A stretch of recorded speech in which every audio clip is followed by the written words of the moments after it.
Witam wszystkich serdecznie. W dzisiejszym webinarze zajmiemy się zdaniami warunkowymi typu 0, 1 i 2. Mam nadzieję, że wszyscy mnie widzą i wszyscy słyszą. Jeśli mnie widzicie, jeśli mnie słyszycie, bardzo proszę napiszcie yes w okienku czatu. Zachęcam. Please write yes in the chat window if you can see me, if you can hear me. Okay. Yeah, please type yes. Can you see me? Can you hear me? Okay, hello Łukasz. The others, I hope you can see me and hear me. Please type yes. Just please type yes. Anyone? Please type yes. Or if you cannot see me or hear me, please type something if there's a problem. Yes, hello Agata, hello.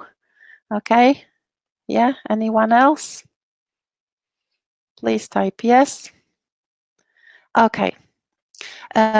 I think we can begin. Myślę, że możemy zacząć. So, hello, my name is Joanna Dębowska.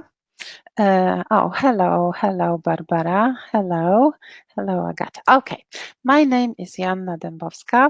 I have been teaching English for about 15 years, for more than 15 years, and some time ago I became a tutor. Okay. I dzisiaj zajmiemy się zdaniami warunkowymi. Są to zdania mówiące o warunku, którego spełnienie wywołuje określone skutki. Jeśli A, to B. Hello Joanna. Hello everybody. So, jeśli wydarza się coś jednego, to skutek następuje lub nie. So our webinar is going to have a few parts. Będziemy mieć kilka części. The first part is conditional 0, zdanie warunkowe typu 0. We're going to discuss it, when we use it, we're going to discuss its structure, and then we're going to have a little exercise. Then we're going to talk about conditional 1, of course, we'll discuss the use and the structure of this conditional, and again a little exercise. Then we're going to think how we can replace if. Zastanowimy się, jakie słówka mogą zastąpić if, ponieważ czasami zdania warunkowe używane są też z innymi słówkami, a następnie przejdziemy do conditional 2.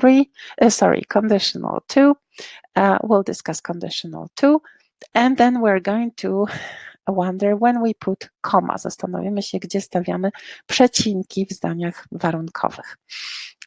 Our webinar is going to take about 30 minutes, maybe a little bit less, maybe a little bit more.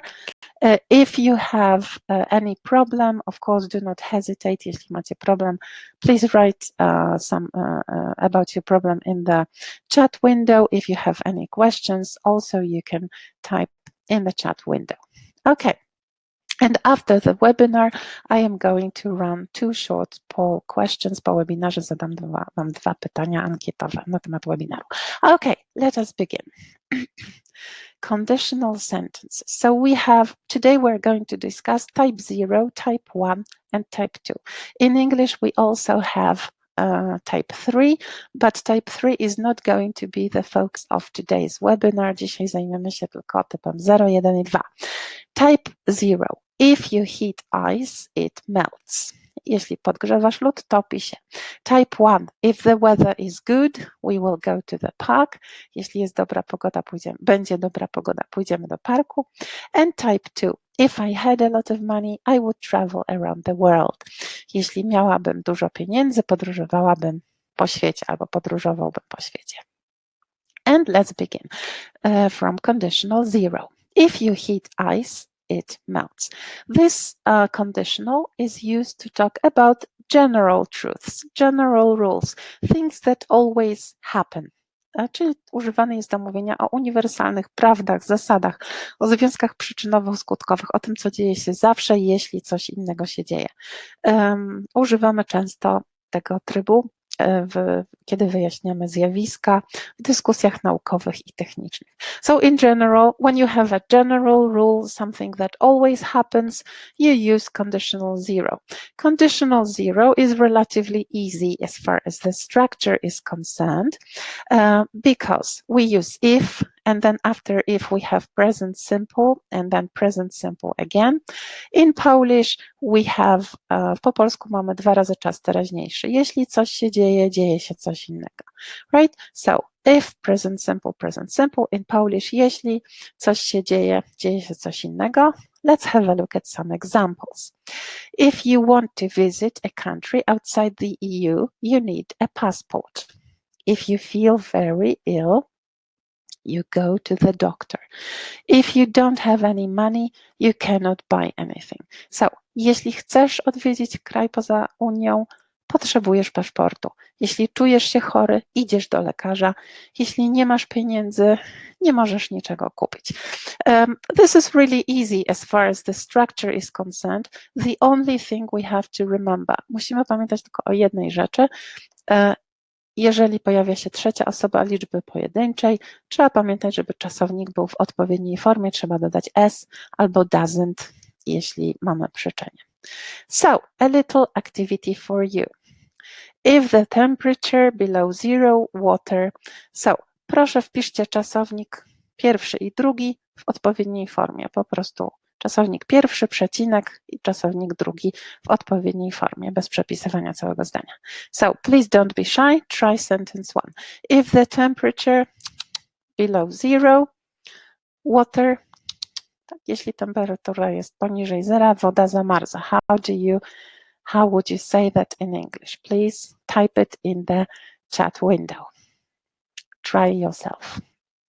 I think it is really very good. Agata, yes. How about the others? Yes, of course, Łukasz, yes. Yes, yes, yes. Anyone else? Yes. If the temperature, if the temperature is below zero, water freezes. Perfect. Now, sentence 2. If you eat as many calories as you burn, w odpowiedniej formie not eat, you lose weight. Aha, Joanna, yes, is, tylko freezes, tak, ale to pewnie jest, palce się pewnie na klawiaturze obślizgnęły. So, obsunęły. So, if you, i znowu po przecinku, jeśli nie jesz tyle kalorii, co spalasz, tracisz wagę. Okay. Aha, very good, Sławek, hello. The others, very good, Agata, yes, yes, yes. Aha, perfect. Aha, yes. If you don't eat as many calories as you burn, you lose weight. Okay, and the last one. If a school student, his homework, a bad grade. Jeśli uczeń nie odrabia pracy domowej, dostaje złą ocenę. The last sentence in this exercise. If a school student, please, very good, very good. Exactly, exactly, exactly. Yes, perfect. If a school student doesn't do his homework, he gets a bad grade. So here we have full sentences.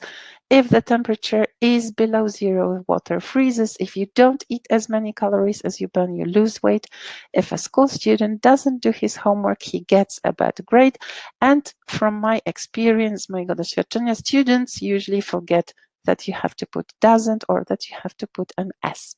Good. So conditional zero was a relatively easy thing. Conditional 1. Now, if it rains, we won't go to the park. Jeśli będzie padać, nie pójdziemy do parku. We use it to talk about the future, about future situations which can really happen. It is probable that they will happen. Czyli używamy trybu warunkowego albo zdania warunkowego pierwszego do mówienia o sytuacjach, które mają naprawdę realną szansę się wydarzyć, ale nie są całkowicie pewne. Niemniej w przyszłości, niebawem będziemy wiedzieli, czy warunek został spełniony, zostanie spełniony, czy nie, i w związku z tym, czy skutek nastąpi, czy nie. Now let's have a look at the structure. If it rains, we won't go to the park. If After if we use present simple and then we use future simple.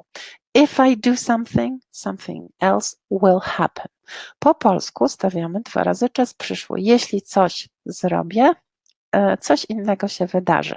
And this is the main source of the problems. To jest główne źródło problemów, błędów, które się czasami pojawiają u Polaków, because we have the tendency, like taking it from Polish, our tendency is to use future simple after if. So we would say, if it will rain, we won't go to the park. No, no, no, this is a mistake, right? We have to remember, if it rains, we won't go to the park. That's very important. And now the second remark, druga uwaga, czyli pamiętamy, po if nigdy nie ma will, mimo że po polsku po jeśli jest czas przyszły. Druga uwaga, pamiętajmy, że tego czasu przyszłego nie ma po if, niezależnie czy if stoi w pierwszej części zdania, czy w drugiej, bo możemy powiedzieć we won't go to the park if it rains i wtedy czas present simple pojawia się w drugiej części zdania, prawda? Dlatego, że if pojawiło się również w drugiej części zdania. Let's have a look at some examples. If you don't come to the party, I will be disappointed, right? In Polish we would say, jeśli nie przyjdziesz, but in English we say, if you don't come, and I will be disappointed, będę rozczarowany. When he comes back home, I will tell him to call you. Kiedy on przyjdzie do domu, powiem ci, żeby zadzwonił. We will buy the car when we have enough money or if we have enough money. So, two things here. If we have the first examples where if was replaced by something else. To if zostało zastąpione przez when i jak najbardziej jest to możliwe. Dalej jest to zdanie warunkowe, mimo że nie ma tu wtedy warunku jeśli. The second thing, look at the sentence 3. Here we have if or when in the second part of the sentence. W drugiej części zdania pojawiło się if lub when i dlatego mamy present simple w drugiej części zdania. Okay, so now I think you're ready for the next little activity. When this job, a lot of money. Kiedy on dostanie tę pracę, będzie zarabiał dużo pieniędzy. Please write the two verb forms, separate them with a comma, albo nawet nie. Napiszcie obok siebie 2 formy czasownika, right? Kiedy dostanie tę pracę, będzie zarabiał dużo pieniędzy.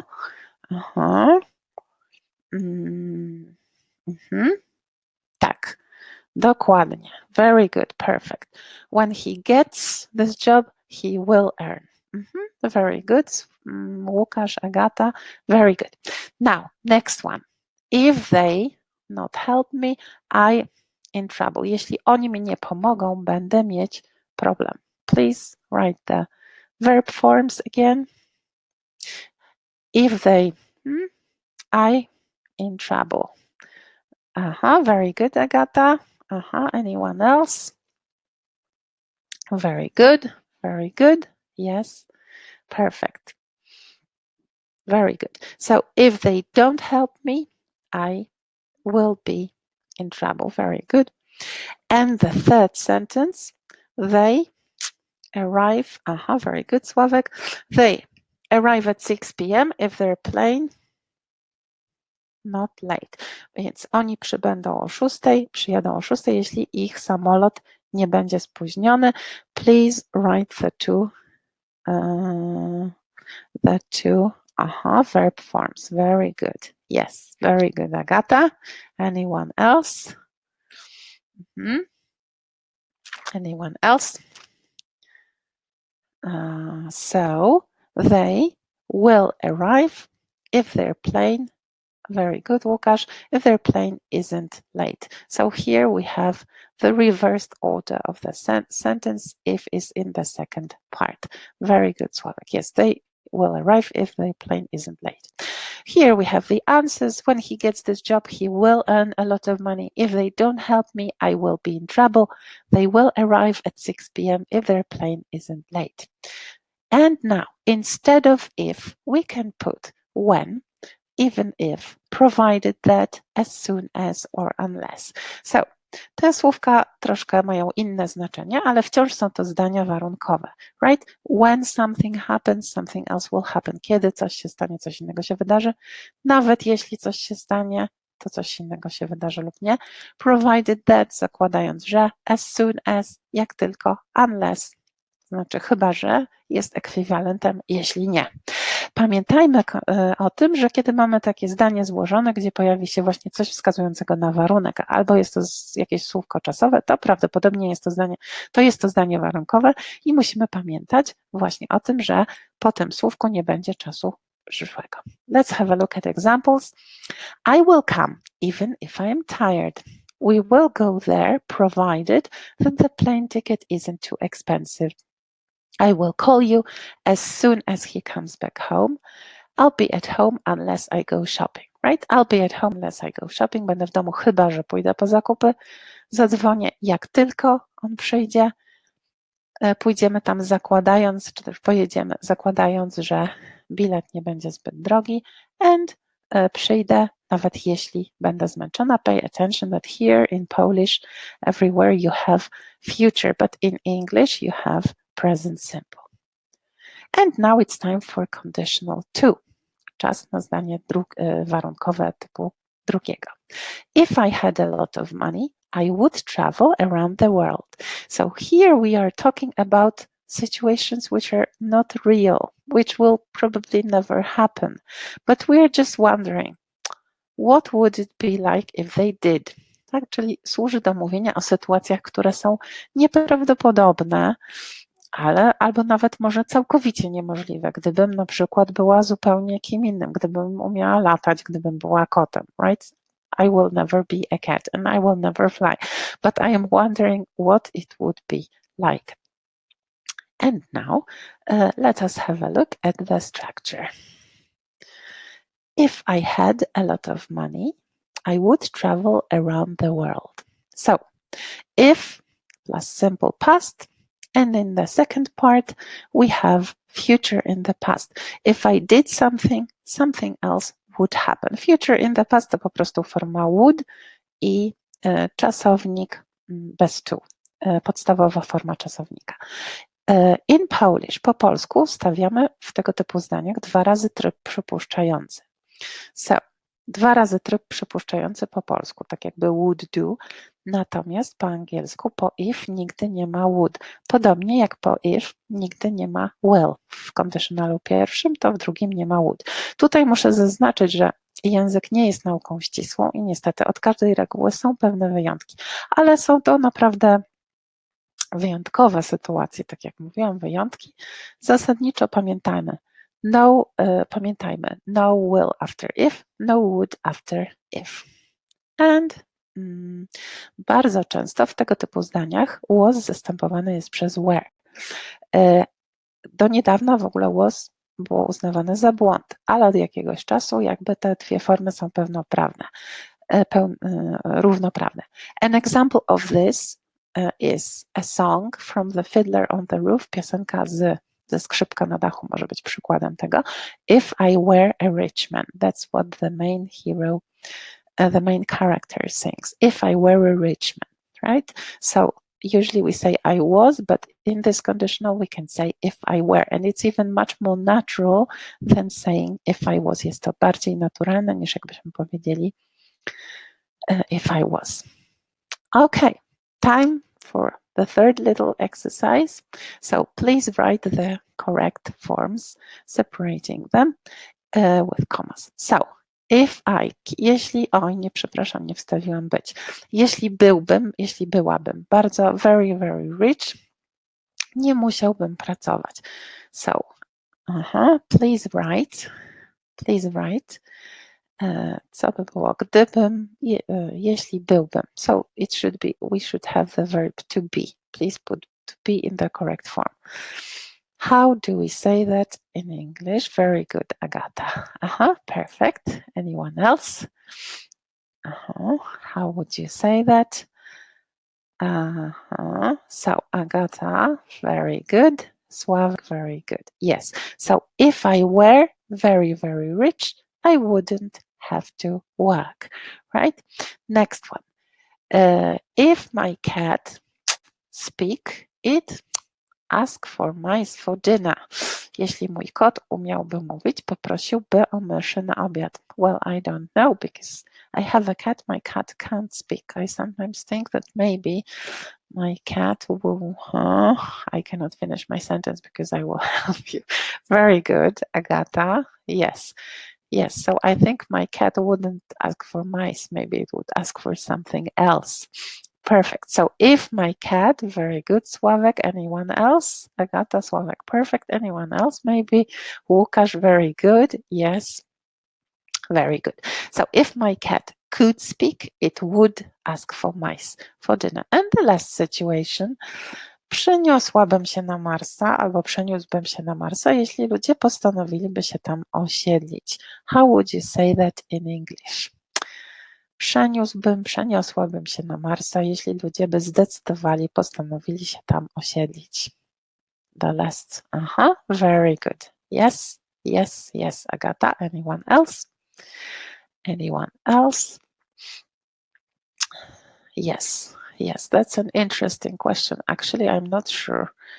I'm not sure if I did that. Okay, so I would move to Mars if people decided to settle there. Very good, Łukasz. Yes, I would move if people decided. That's right, because here if is in the second part of the sentence. Okay, here we have the answers so that you can see them. If I were very, very rich, I wouldn't have to work. If my cat could speak, it would ask for mice for dinner. And the last one, I would move to Mars if people decided to settle there. Okay, now next part. Now we're going to talk about comma. Comma, porozmawiamy o przecinku. Jeśli warunek, czyli ta część zdania, gdzie pojawia się warunek, znajduje się w pierwszej części zdania, stawiamy przecinek. Tak, warunek, czyli jeśli coś tam, przecinek, to coś tam. Natomiast jeżeli jest to odwrócone, jeżeli warunek znajduje się w drugiej części zdania, po angielsku nie stawiamy przecinka. So, coś tam się wydarzy, jeśli coś tam innego, tak? Wtedy nie stawiamy przecinka. If you don't buy a ticket, comma, you will not be able to take the train. But you will not be able to take the train if you don't buy a ticket. Here we don't have a comma because the condition is in the second part of the sentence. So now let's have a look. Number one, do you put a comma or not? Just write yes or no, or just even Y for yes.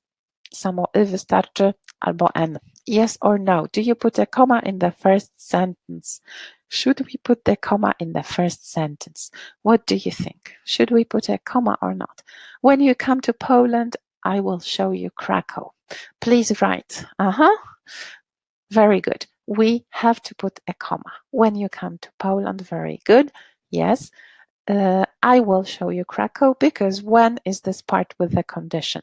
Next one. You will be, number two, you will be very tired if you don't sleep enough. Very good. So, yes or no? Number two, yes or no? Do you put a comma or not? Do you put a comma in the second sentence? Very good, very good. That's right. Very good. Sławek, Agata, Łukasz. No, of course. The others, I would like to encourage you also to write, but I'm sure you know. Okay, number three. He would be very happy if he got this job. Do we put a comma or not? Yes or no? Yes or no? Sentence three. Yes or no? He would be very happy if he got this job. That's right. That's right. Of course. No. Very good. He would be very happy if he got this job. We don't put the comma because if is in the second part of the sentence. And number four, if she was taller, this dress would be too short for her. Here we could also say if she were taller, this dress would be too short for her. Do you put a comma here or not? Sentence four. Sentence four. Very good, Sławek, Agata, Łukasz, Joanna, very good. That's right, Barbara, perfect. If she was taller, Yes, we put a comma. This dress would be too short for her. Okay, great. Let's see what's next. So here, I would like to draw your attention. Chciałabym zwrócić Waszą uwagę, że tak naprawdę o każdej sytuacji, no nie o każdej, ale o bardzo wielu sytuacjach możemy powiedzieć, używając zdania warunkowego 0, 1, 2, a nawet 3, o którym dziś nie mówimy, zależnie od tego, co chcemy wyrazić. So, if we want to say that something is a general rule, jeśli chcemy powiedzieć, że to ogólna zasada, we will use conditional 0. If we want to say that something will happen, jeśli chcemy powiedzieć, że coś wydarzy się albo nie i w związku z tym coś innego będzie, używamy conditionala pierwszego, zdania warunkowego pierwszego. Natomiast jeśli zastanawiamy się, co by było, gdyby sytuacja, która w tej chwili jest, byłaby inna, używamy drugiego conditionala. Jeśli mamy wątpliwość, jakiego conditionala, czy też jakiego zdania warunkowego użyć po angielsku, spójrzmy na język polski. Tu akurat jest to dość proste. Jeśli mamy 2 razy czas teraźniejszy, użyjemy conditional 0. Jeśli mamy 2 razy czas przyszły, użyjemy conditional 1. Natomiast jeśli mamy 2 razy tryb przypuszczający, sytuacja jest bardziej skomplikowana, to musimy się zastanowić, czy mówimy o tym, co by było, gdyby obecna sytuacja była inna niż jest. Jeśli to chcemy powiedzieć, używamy conditional 0. So, let's have a look. If it's hot, elderly people have health problem. Tak? Kiedy jest gorąco, starsi ludzie mają problemy zdrowotne. Next one. Czyli mówimy ogólnie. Jak tak się dzieje, to tak się dzieje. Tak? Zawsze, kiedy tak się dzieje, to jakaś tam część starszych... tak, może być if it were hot. Jak najbardziej. No właśnie, tak, może być, Agato. W trzecim zdaniu w conditional 2 może być if it were hot. So, if it's hot, elderly people have health problems, wyrażamy ogólną zasadę. Natomiast w conditionalu pierwszym spodziewamy się, że jutro na przykład może być gorąco i dlatego mówimy, jeśli jutro, tak? If tomorrow it's hot, elderly people will have health problems. Or if this summer it's hot, elderly people will have problems. Czyli zastanawiamy się o tym, co będzie w najbliższej przyszłości, jeśli rzeczywiście będzie gorąco. Natomiast w trzecim zdaniu, conditional 2, wiemy, że nie jest gorąco i fajnie, tego lata nie jest gorąco, ale gdyby było inaczej, to starsi ludzie mieliby problemy zdrowotne. Okay? So the same as you see, the same two verbs, the 3 conditionals here, 0, 1 and 2 express different situations. Okay. And now the last activity today. Ostatnie małe ćwiczonko. Tutaj musicie się zastanowić, jaki conditional najlepiej pasuje, żeby było łatwiej. Powiem je po polsku. So, if we born in the UK, speak English very well. Jeśli rodzimy się w Wielkiej Brytanii, bardzo dobrze mówimy po angielsku. What conditional would you use here? Please write the verbs in the correct form. Jeśli rodzimy się w Wielkiej Brytanii, w Zjednoczonym Królestwie, bardzo dobrze mówimy po angielsku. Very good. So, jeżeli chcemy powiedzieć, jeśli rodzimy się ogólną zasadę, to napiszemy tak, jak napisał Łukasz i jest to conditional 0, jak wskazał Sławek. If we are born in the UK, we speak English very well. Tak, to co Agata napisała, if we were, we would speak, też jest poprawne, jeśli byśmy chcieli powiedzieć, gdybym się urodziła, tak, czyli to już piszę o sobie wtedy, albo o jakiejś konkretnej osobie, tak, o nas, gdyby było inaczej. Ale jeśli mówimy ogólnie, że kiedy się rodzimy, to mówimy, to wtedy conditional 0, if we are, we speak. Next one. If it winter, the days short. Teraz mamy wiosnę, tak? Więc jeśli byłaby zima, dni byłyby krótkie. Please write the correct forms or think which conditional this is. If it, najlepiej, the days Śmiało, jakie tutaj są formy? Który to conditional, jakie formy czasowników? You can write the number of the conditional or the forms of the verbs. So, anyone? Jeśli byłaby zima, dni byłyby krótkie. How would you say byłaby i byłyby krótkie? Anyone has an idea? Albo może który to jest conditional? Is it 0, 1 or 2? Which conditional is it? Very good, Agata. That's right. This is conditional 2. So what are the verb forms? If it, anyone? If it winter, the days. So if it, widzę nieśmiało tutaj, if it was albo if it were winter, the days would be short. Tak, czyli po it potrzebujemy, po it potrzebny nam jest simple past. W tym przypadku może być zamieniony też na were i tu would be. If it was, if it were winter, the days would be short. Very good.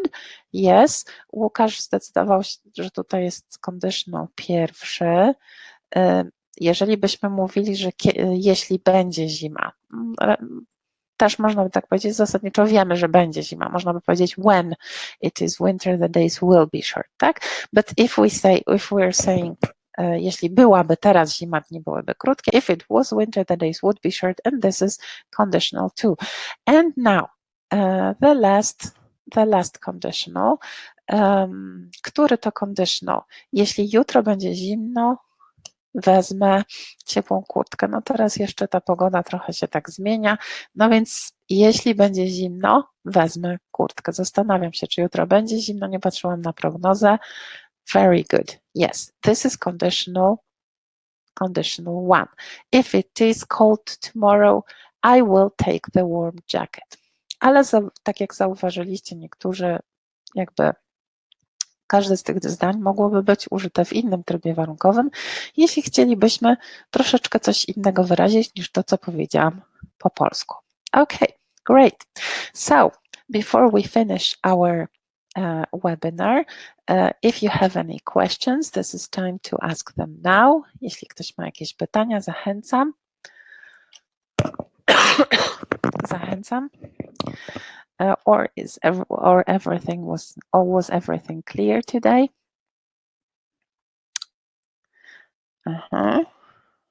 Okay, it seems everything was clear. So let's, sorry, before we finish, I would like to ask you 2 short questions. Okay, the first one, czy ten webinar był przydatny? Bardzo Was proszę o odpowiedzi, nie wahajcie się szczerze odpowiedzieć. Okay, thank you very much. And the second one, thank you. Oh, sorry, just a second, coś nam tutaj. Okay, bardzo przepraszam, drugie pytanie, już za chwilkę. And please the second answer, czy w przyszłości chcesz brać udział w podobnych wydarzeniach? Thank you very much. Okay, so thank you very much. Today we were talking about conditionals 0, 1 and 2. For the future, remember, na przyszłość pamiętajcie, jest jeszcze zdanie warunkowe trzecie, być może w jakimś kolejnym webinarze się nim zajmiemy, a jak nie, to przy okazji zwróćcie na nie uwagę. And now, don't forget to follow us on social media, on Facebook, on LinkedIn, on YouTube. Thank you very much. I hope the webinar was helpful. And I wish you a nice evening and hope to see you in one of my next webinars. Thank you very much and goodbye. Thank you. Goodbye. Goodbye, everybody. Thank you. Thank you. Goodbye.